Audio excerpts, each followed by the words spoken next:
Question 9, February 2018, Double Word Science Physics, Higher Tier. The last question is about Newton's laws and velocity time graph. So we'll do a quick mind map to remind ourselves of both. So Newton's laws, and again, he had 3, and only for him I wouldn't have got 11, so I'll be truly thankful every day when I think of Isaac. So the first law, and it has to do with balanced. Another word for balance is equilibrium.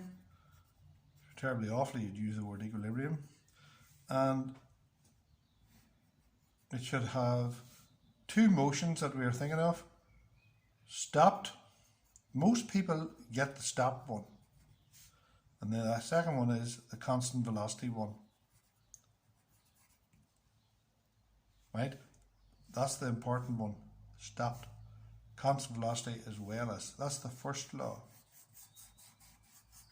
Fair enough? The second law more or less says, well, it's not balanced. If that one's balanced, then the opposite is not balanced.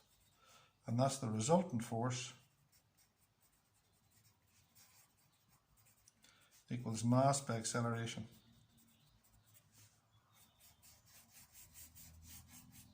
Or F equals ma, m times a. And we can link this then, we can link all of this to the velocity time graph. And again, it takes time to learn this, and then it takes practice to get it right.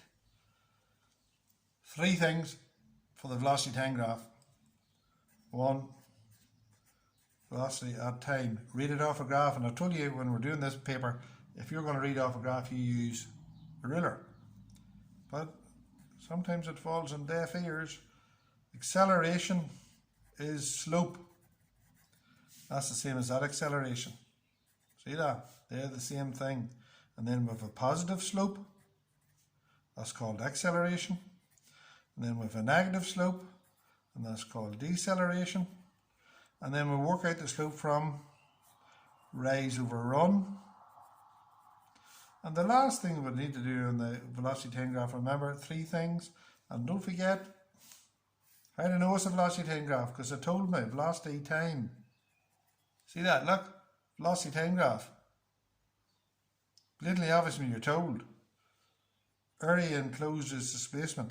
Notice the language of the discipline.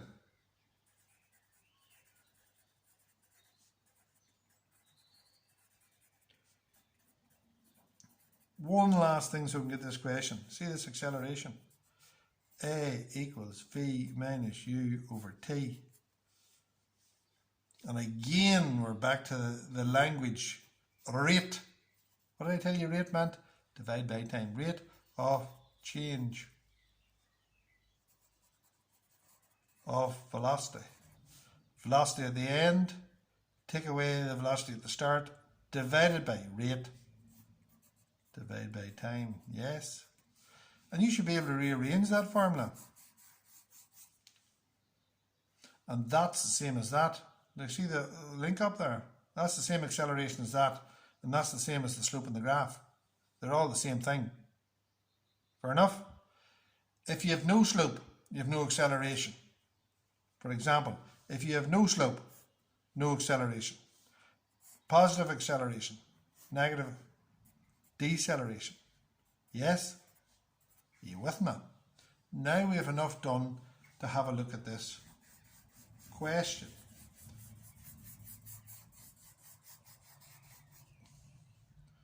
I'm going to say, link that up to that one, and that to that one. See the link? So there's a mind map that tells you what to do. Let's see, can we look at the question. Chaperoning. Oh well.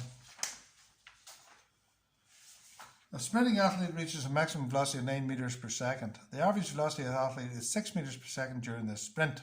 Calculate its initial velocity. So his average is 6.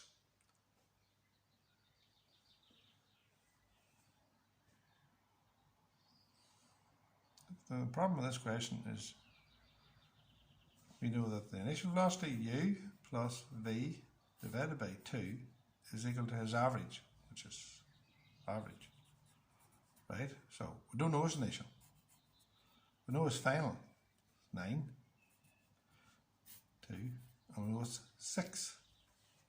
So u plus 9 equals 6 multiplied by 2 is 12. U plus 9, so u equals 3. So this chap was cantering along, and then he decided to give a bit of a tally-ho, and he accelerated. So he wasn't starting from rest. You see, whenever I started to read that question, I was wondering, did this bike start from rest? Did it say it? No. So you don't assume it. Fair enough. So there's that set out. There's the mark. 1 mark. Calculation answer. Right. Velocity time graph. The 3 things. Velocity at a certain time. Slope is acceleration. Area enclosed. See? Tickety boo. You could write that down. You could write that down 1 velocity at time. And who's to say you can't write that down? 2. Slope is acceleration. 3.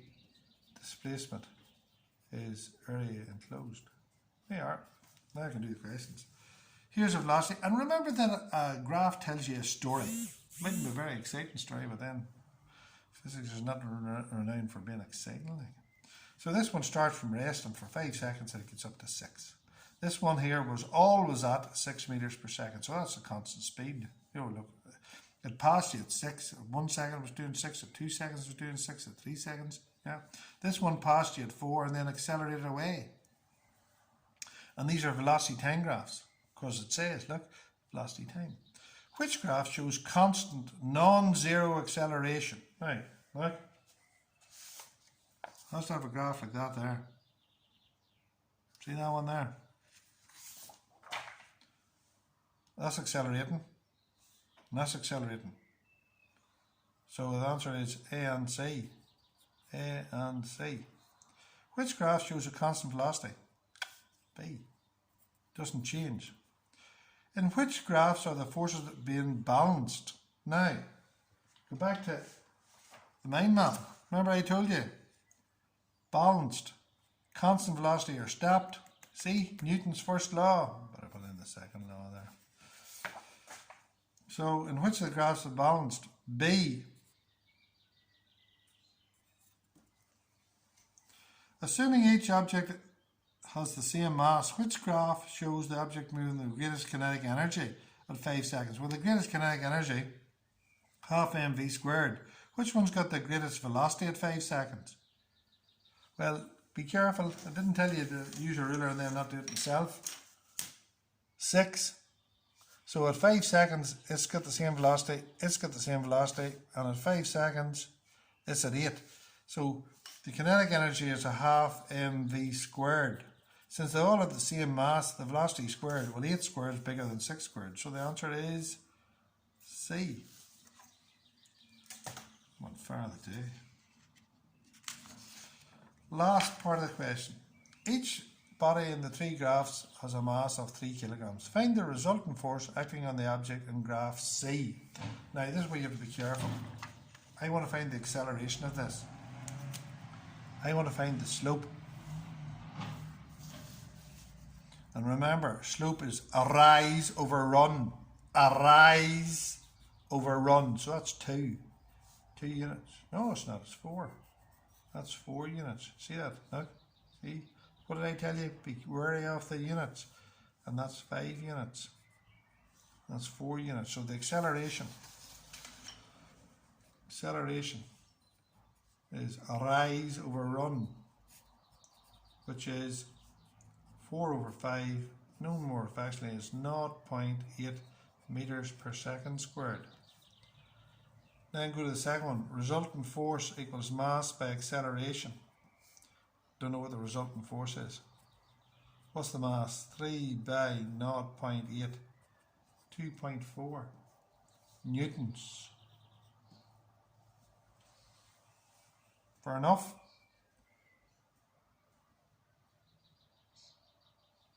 So the other one I could have used here is A equals V minus U over T.